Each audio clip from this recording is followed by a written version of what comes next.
نحمده ونصلي على رسوله الكريم اما بعد فاعوذ بالله من الشيطان الرجيم بسم الله الرحمن الرحيم رب اشرح لي صدري ويسر لي امري واحلل عقدة من لساني يفقهوا قولي.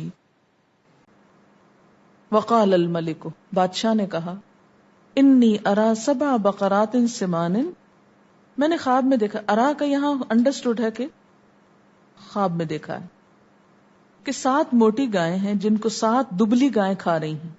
موٹی گایوں کو 7 دبلی گائیں کھا رہی ہیں. وسبع سنبلات خضر واخر یابسات، اور اناج کی 7 ہری بالیں ہیں. بال کس کو کہتے ہیں؟ وہ جو ایک سٹا سا ہوتا ہے. اور دوسری 7 سوکھی. یا ایھا الملأ، اے اہل دربار، افتونی فی رؤیایا، مجھے میرے خواب میں مدد کرو، مجھے جواب دو. افتونی، فتویٰ دو مجھ کو، تعبیر بتاؤ مجھ کو میرے خواب کی. ان کنتم للرؤیا تعبرون، اگر تم خواب کی تعبیر بتا سکتے ہو تو مجھے تعبیر بتاؤ. قالو، انہوں نے سنی خواب اہل دربار نے، اور سن کے کوئی سمجھا نہ. اضغاث احلام، کہنے لگے یہ تو گڑبڑ خواب ہے. اضغاث زغس کی جمع ہے، لکڑی کے گٹھے کو کہتے ہیں جس میں ہر طرح کی اچھی بری بڑی چھوٹی لکڑیاں ہوتی، کوئی چوڑی، کوئی موٹی، کوئی پتلی، کوئی کسی رنگ کی، کوئی کسی رنگ کی. کہا کہ یہ تمہارا خواب جو ہے نا ایسے ملے جلے خیالات ہیں، یہ خام خیالی ہے، خیال خواب ہیں جیسے ہم کہتے ہیں. زغسہ کا مطلب ملانا بھی ہوتا ہے، کپڑے کو دھونا اور صاف نہ کرنا. اضغاث الاحلام کا کیا مطلب ہوا؟ احلام خواب کو کہتے ہیں نا ایسے خواب جن کی کوئی تعبیر نہیں، گڑبڑ قسم کے، بے جوڑ قسم کے. وما نحن بتأویل الاحلام بعالمین، اور ہم کوئی خوابوں کی تعبیر تھوڑی جانتے ہیں، ہمیں کیا پتا، ہمارا یہ کام تھوڑی ہے. اس سٹائل میں تو نہیں کہا ہوگا لیکن یہی میسج دیا. وقال الذی نجا منہما، اور ان دونوں میں سے وہ ایک جو نجات پا کے نکلا تھا قید خانے سے، وَادَّكَرَ بَعْدَ أُمَّةٍ، ایک مدت بعد اس کو یاد آیا. یہ وَادَّكَرَ اصل میں کیا تھا؟ وَالذَّكَرَ، ذکر سے یاد آ گیا، ادھکار سے. اصل میں یہ کیا ہے؟ ذکر. اس کو یاد آ گیا. أَنَا أُنَبِّئُكُمْ بِتَأْوِيلِ، میں بتاتا ہوں تم کو اس کی تعبیر. فَأَرْسِلُونِي، بھیجو مجھ کو، مجھے چھوڑو میں پوچھ کے آتا ہوں تعبیر. بھاگا بھاگا قید خانے میں آیا، آ کے کہتے یوسف ایھا الصدیق، یوسف اے دوست، افتنا فی 7 بقرات سمان، ہم کو جواب دو، تعبیر بتاؤ کہ 7 موٹی گائیں ہیں. یأکلہن 7 عجاف، جن کو 7 پتلی گائیں کھا رہی ہیں. وسبع سنبلات خضر، 7 ہری بالیاں، واخر یابسات، اور کچھ خشک. لعلی ارجع الی الناس لعلہم یعلمون، شاید کہ میں ان لوگوں کے پاس واپس جاؤں اور شاید کہ وہ جان لیں، یعنی ان کو مطلب پتا چل جائے خواب کا. قال، یوسف علیہ السلام نے تعبیر بتائی. تزرعون 7 سنین دأبا، کہ 7 برس تک لگاتار تم لوگ کھیتی باڑی کرو گے. دأبا، دأب کہتے ہیں نا حالت کو، عادت کو. فما حصدتم، جو کاٹو تم، فذروہ، تو چھوڑ دو اس کو، فی سنبلہ، اسی کے خوشے میں. جو تم کاٹو فصل کو تو اس کے دانے نہیں نکالنا، ان کے خوشوں میں ہی رہنے دینا. اور یہ طریقہ بھی ساتھ بتا رہے ہیں غلے کو محفوظ کرنے کا، کیونکہ جب تک دانا اپنے خول سے باہر نہیں آتا اس کو گھن نہیں لگتا. الا قلیلا مما تأکلون، مگر تھوڑا تھوڑا جو اس میں سے تم کھاتے ہو وہ ساتھ ساتھ صاف کرتے رہو. ثم یأتی من بعد ذلک 7 شداد، پھر ان 7 سالوں کے بعد 7 بڑے سخت سال آئیں گے. یأکلنا، جو کھا جائیں گے، کیا؟ ما قدمتم لہن، جو تم ان کو پیش کرو گے. یعنی اس زمانے میں سارا غلہ کھا لیا جائے گا. الا قلیلا مما تحسنون، مگر بہت تھوڑا اس میں سے جو تم محفوظ رکھو گے، یعنی دوبارہ کاشت کرنے کے لیے. ثم یأتی من بعد ذلک عام، پھر آئے گا اس کے بعد ایک سال، فیہ یغاث الناس، جس میں لوگوں کی فریاد رسی ہوگی. غیث کہتے ہیں بارش کو جو بڑے انتظار کے بعد آئے، تو یغاث یعنی خوب بارشیں برسیں گی. وفیہ یعصرون، اور اس میں لوگ رس نچوڑیں گے، یعنی اتنے رسیلے پھل پیدا ہوں گے کہ خوب خوب سیراب ہوں گے. اب یہاں پر آپ دیکھیں کہ ایک بادشاہ ہے جو کافر ہے، مشرک ہے، اور ایک سچا خواب دیکھ رہا ہے. اس سے کیا بات سمجھ میں آتی کہ بعض اوقات ایک بہت سچا خواب ایک انتہائی خراب انسان بھی دیکھ سکتا ہے.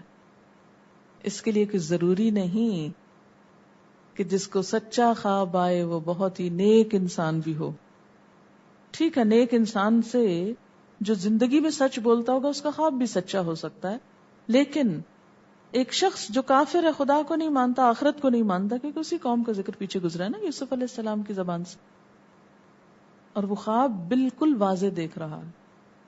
تو اس لیے خوابوں کے اوپر مت جائیں، اور خواب کی وجہ سے کسی شخص کی اہمیت مت بڑھائیں کہ اس کو خواب کیسے آتے. بس وہ آتے ہیں، جو اللہ چاہتا ہے آ جاتے ہیں. آپ کے بس میں ہوتے ہیں خواب لانا؟ کئی لوگ بےچارے اتنا استخارہ کرتے ہیں خواب لانے کے لیے، یا کوئی فوت ہو جائے بڑا عزیز قریب، تو ہمارا دل چاہتا ہے کہ ہم اس کو جلدی خواب میں دیکھیں، نہیں دیکھ پاتے، اتنا ہی نہیں دیکھ پاتے، اور سب کو وہ نظر آ رہا ہوتا ہے، ہم کو نہیں نظر آتا.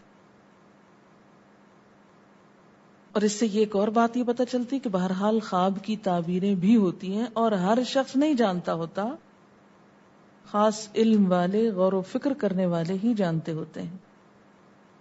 اور پھر اگر کوئی ایسا شخص ہو تو جو خواب کے ذریعے آئندہ کے لیے تنبیہ کی گئی ہو، اس کے لیے کیا کرنا چاہیے، اس کے مطابق علاج بھی. دیکھیں یوسف علیہ السلام، اور پھر ایک خاص انداز ہے نا، صرف تعبیر بتا کے نہیں چھوڑ دیتے، اس کا علاج بھی بتاتے ہیں کہ تم یہ کرنا. یہ انتہائی خیر خواہی کی علامت ہے، انتہائی محسن ہونے کی.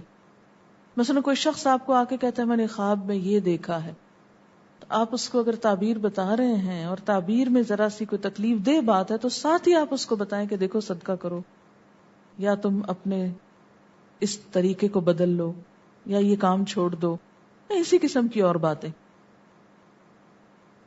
مبلغ کی تعبیر میں اور نجومی کی تعبیر میں بڑا فرق ہوتا ہے. انبیاء کو ساحر ضرور کہا گیا، لیکن ان کا انداز ساحروں سے ہمیشہ مختلف رہا ہر معاملے میں. وقال الملک، اور بادشاہ نے کہا، ائتونی بہ، اس کو میرے پاس لاؤ. کس کو کہا؟ اہل دربار کو. کیونکہ آپ کو معلوم ہے کہ خواب کی تعبیر کے لیے اس نے بڑے بڑوں کو جمع کر لیا تھا کہ کوئی عالم، کوئی بزرگ، کوئی ایسا ہو جو مجھے اس خواب کی تعبیر بتا سکے. کیونکہ ہوتا یہ ہے کہ جو خواب بہت واضح ہو اور جس کے اثرات دل پر رہ جائیں، انسان ہمیشہ جاننا چاہتا ہے کہ اس میں مجھے کیا میسج دیا گیا ہے. لیکن اللہ کا کرنا ایسا ہوا کہ سب کے سب عاجز آ گئے. جیسے حضرت موسیٰ علیہ السلام کو جب فرعون کے دربار میں اٹھا کر پہنچا دیا گیا تھا دریا سے، تو سب عورتوں نے جو وہاں موجود تھیں اپنا دودھ پلانا چاہا، اس روتے بچے کو چپ کرانا چاہا، لیکن وہ کسی کا دودھ پینے پر آمادہ نہ ہوا. اور یہ دراصل اللہ تعالیٰ کی ایک تدبیر تھی، ایک مشیت تھی کہ انہیں ان کی والدہ سے ملا دیا جائے.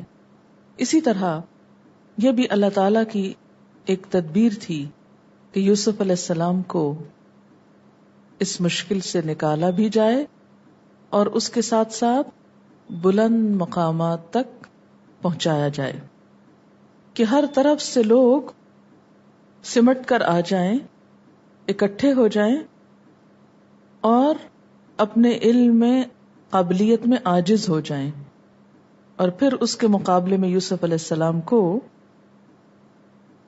ایسی اہمیت اور وقت دی جائے کہ لوگ واقعی ان کی اہمیت کو مان جائیں. وقال الملک ائتونی بہ، بادشاہ نے اہل دربار سے کہا اس کو میرے پاس لاؤ.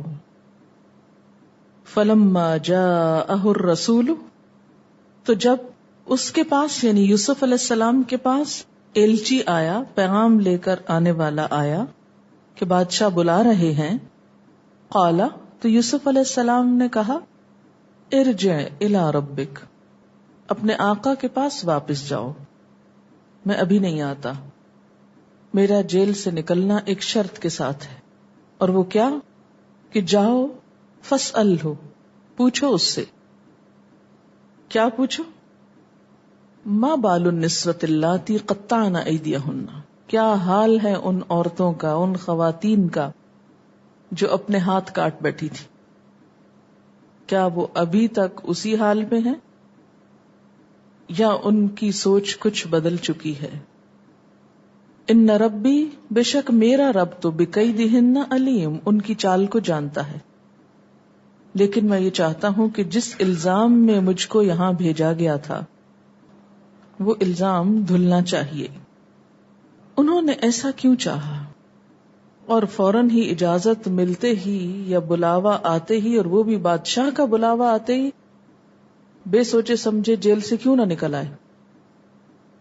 اس میں آپ کی شخصیت اور کردار کی عکاسی ہوتی ہے کہ جلد باز نہ تھے، سوچ سمجھ کر معاملات طے کرنے والے تھے. دین کی دعوت دینے والے کے لیے جلد بازی جتنی نقصان دہ ہوتی ہے اتنی شاید ہی کوئی اور چیز. اسی لیے کہا جاتا ہے نا کہ العجلۃ من الشیطان، جلد بازی شیطان کا کام ہے. کاموں کو وقت پہ کرنا، اچھے طریقے سے کرنا، یہ تو پسندیدہ ہے، اول وقت پہ کرنا بہت پسندیدہ ہے، لیکن جلد بازی پسندیدہ نہیں. مثلا مسجد میں جا کر آپ دوڑ نہیں سکتے خواہ جماعت کھڑی ہو چکی ہو، یہ جلد بازی ناپسندیدہ ہے. اگر آپ کو واقعی پہلی صف میں کھڑے ہونے کا ثواب چاہیے تھا یا جماعت کو پا لینے کا ثواب چاہیے تھا تو آپ کو جلدی گھر سے نکلنا چاہیے تھا. لیکن اگر آپ گھر سے لیٹ نکلے ہیں تو اب مسجد کے دروازے پہ پہنچ کے دوڑے مت لگائیں، اس سے نمازیوں کی نماز ڈسٹرب ہوگی.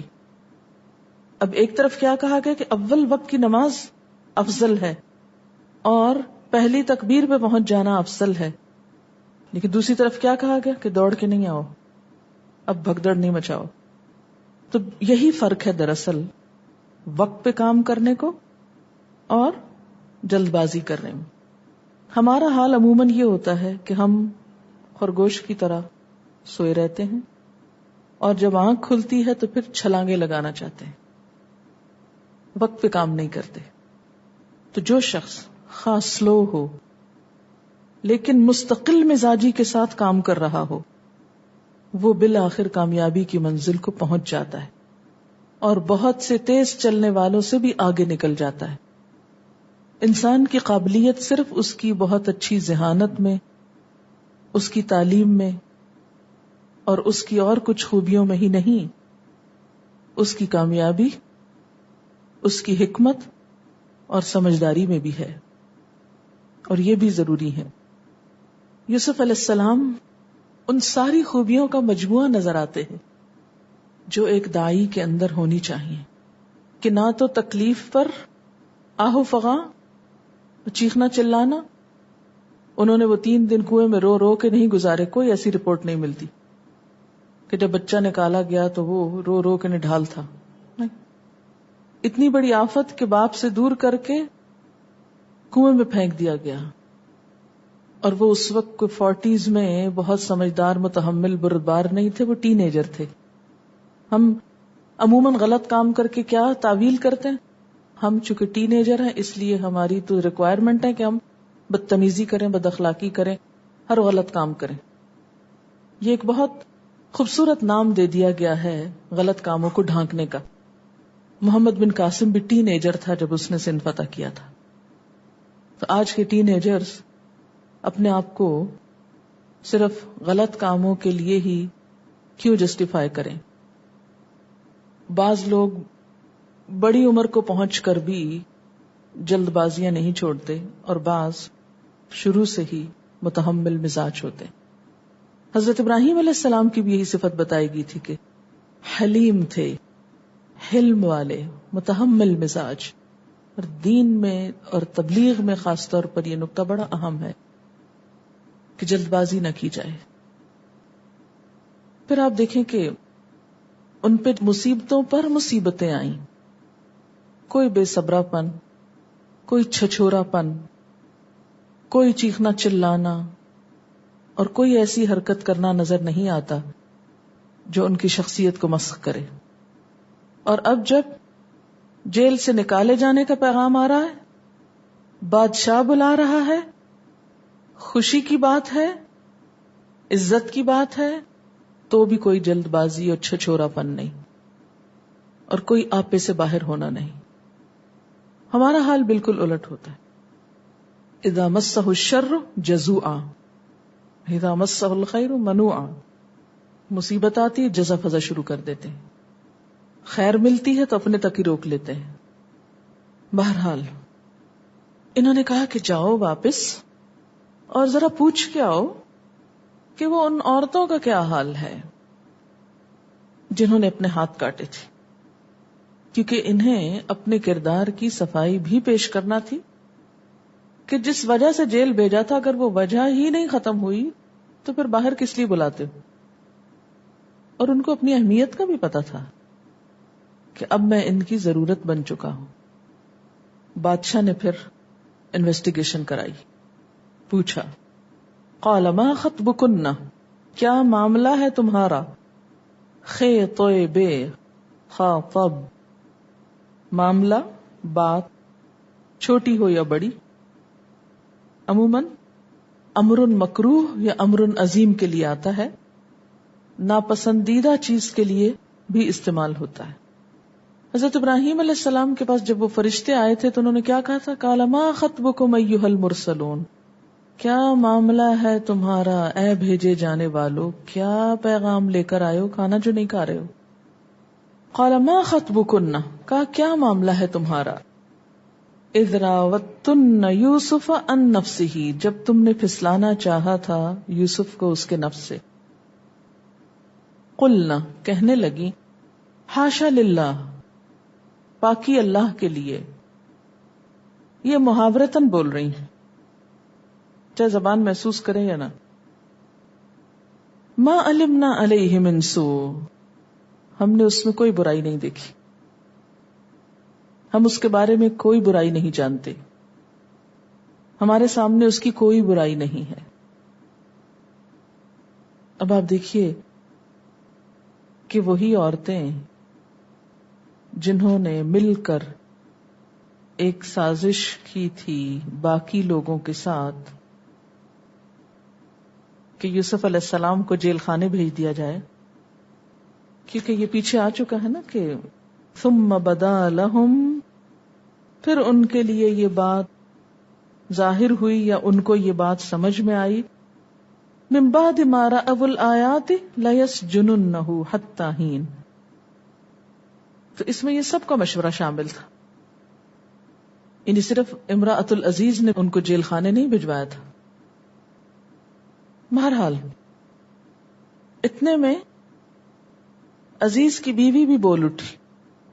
قالت امرأۃ العزیز، عزیز کی بیوی کہنے لگی، الآن، اب، حص الحق، واضح ہو گیا حق، اب بات کھل گئی، حق سامنے آ گیا. اصل میں ہے سواد ہی ہے جس کا معنی ہے واضح ہو جانا، حس، لیکن حس تکرار کے لیے آیا ہے. اور تکرار کیوں آئی ہے؟ مبالغے کے لیے. حس، انا راوتہ عن نفسہ، میں نے اس کو پھسلایا تھا اس کے نفس سے، میں نے پھسلانا چاہا تھا. وَإِنَّهُ لَمِنَ الصَّادِقِينَ، اور بے شک وہ بالکل سچوں میں سے ہے. اس عورت نے اعتراف کر لیا، اعتراف جرم، میرا قصور تھا. اور ہو سکتا ہے کہ اتنے بھری مجلس میں اپنی غلطی کا اقرار اللہ کو ایسا پسند آیا ہو کہ اسے ایمان کی توفیق بخش دی ہو، کیونکہ گناہ کا اعتراف اللہ کو بہت پسند ہے. میرا قصور ہے، میری غلطی. اور اس پر اصرار شیطانی رویہ ہے جو انسان کو اللہ سے دور کر دیتا ہے. ذالک، یہ بات اس لیے کہی جا رہی ہے، لیعلم، تاکہ وہ جان لے. کون جان لے؟ عزیز مصر جان لے. انی، کہ میں نے، لم اخن ہو، نہیں خیانت کی اس کی، بالغیب، غائبانہ طور پر. وان اللہ لا یہدی کید الخائنین، اور یہ کہ اللہ خیانت کاروں کی چالوں کو کامیابی کے رستے پہ نہیں لگاتا.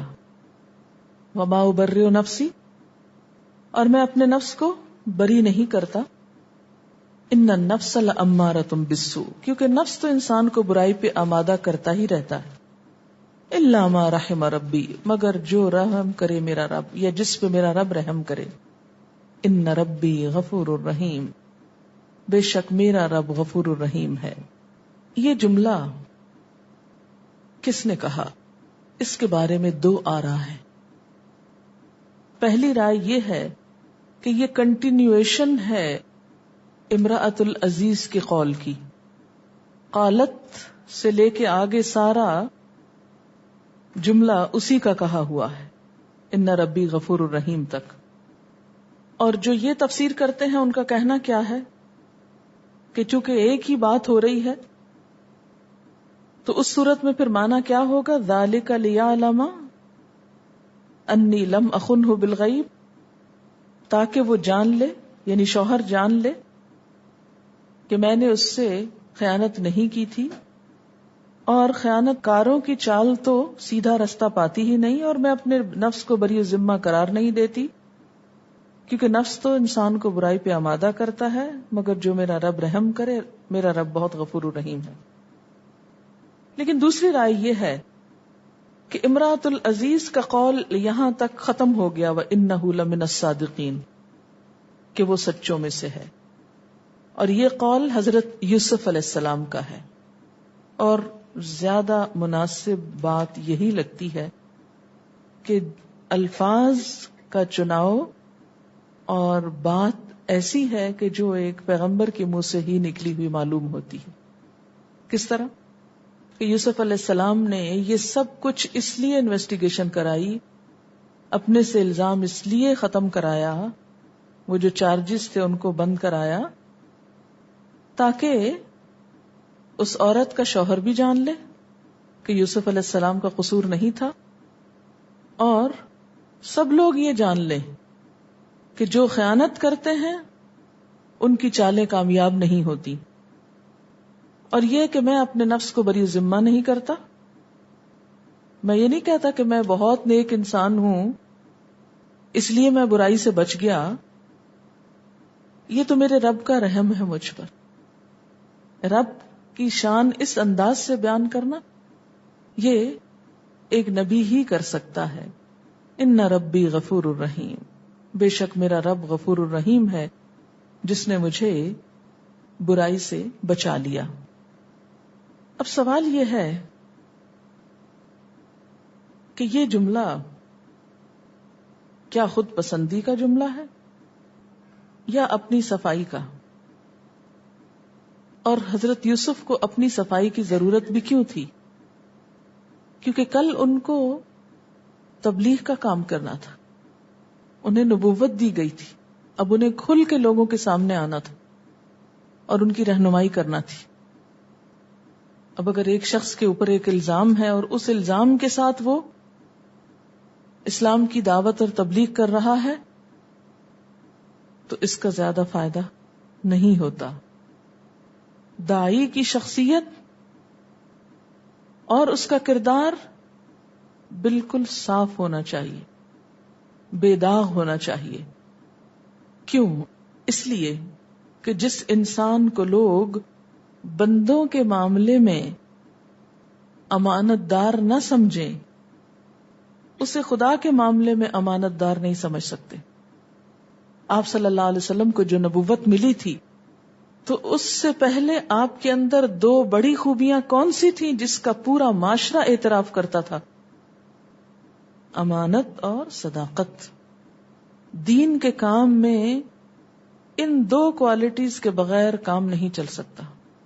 اس میدان میں کوئی دھوکے باز کامیاب نہیں ہو سکتا، جھوٹ کو راہ نہیں مل سکتا. جو شخص بھی دین کا کام کرنا چاہے اسے سب سے پہلے اپنے اندر سے یہ دو خرابیاں دور کرنی ہوگی، جھوٹ اور خیانت. حد درجے کا سچا ہونا، اور صرف سچا نہیں ہونا، لوگوں میں سچا کہلوانا بھی. سب کہنے لگے نا انہ لمن الصادقین، خراج تحسین ملا تھا. حضرت یوسف علیہ السلام کے بارے میں بھی یہی بات ثابت ہوئی کہ یہ سچے ہیں. دیکھیں نا، آپ جب لوگوں کو دین کی بات بتاتے، اللہ کی بات بتاتے، اور آپ لوگوں میں جھوٹے مشہور ہیں، تو کون آپ کی بات سنے گا؟ اور جھوٹا کوئی کب مشہور ہوتا ہے؟ جب اس کے جھوٹ کھلے، اور جھوٹ کھل کے رہتا ہے. جھوٹ کبھی بھی چھپ نہیں سکتا. اور آپ دیکھیں کہ صحابہ کرام کی سب سے بڑی خوبی یہ تھی کہ جھوٹ نہیں بولتے تھے. بعض صحابہ کہتے ہیں کہ ہم نہ جھوٹ بولتے تھے، نہ ہمیں معلوم تھا جھوٹ کیا ہوتا ہے. جھوٹ سے ہمارا کوئی تعلق نہیں تھا. اور ہم اپنی زندگیاں ذرا دیکھیں، بات بات میں جھوٹ چھپا ہوا ہوتا ہے. بچوں سے جھوٹ بولا جا رہا ہے، مذاق میں جھوٹ بولا جا رہا ہے، ٹیلی فون پہ جھوٹ بولا جا رہا ہے، دروازے پہ جھوٹ بولا جا رہا ہے، ہر دوسری بات میں جھوٹ شامل. تو سب سے پہلی چیز جھوٹ کو خیر بات کہیں، اور دوسری چیز امانت، کہ جو ذمہ داری دی جائے، جو کام سر لیں اس کو نبھائیں، اس میں خیانت نہ ہو. کیونکہ خیانت کار لوگ اللہ کے دین کے کام کے قابل نہیں ہوتے. کہ دکھاوے کا کام تو کر لیا اور جو اصل ذمہ داری ہے اس کو بھلا دیا. اب دیکھیں کہ وہی دشمن جو آپ صلی اللہ علیہ وسلم کے قتل کے منصوبے بنا رہے ہیں، انہی کی امانتیں یا انہی کی قوم کی امانتیں آپ کے پاس رکھی ہوئی. اس درجے تک امانت دار. ان اللہ لا یہدی کید الخائنین. خیانت کاروں کی تدبیریں کام نہیں کیا کرتی، وہ بھانڈا جلدی پھوٹ جاتا ہے. وآخر دعوانا ان الحمد للہ رب العالمین. سبحانک اللہم وبحمدک نشہد ان لا الہ الا انت نستغفرک ونتوب الیک. السلام علیکم ورحمۃ اللہ وبرکاتہ.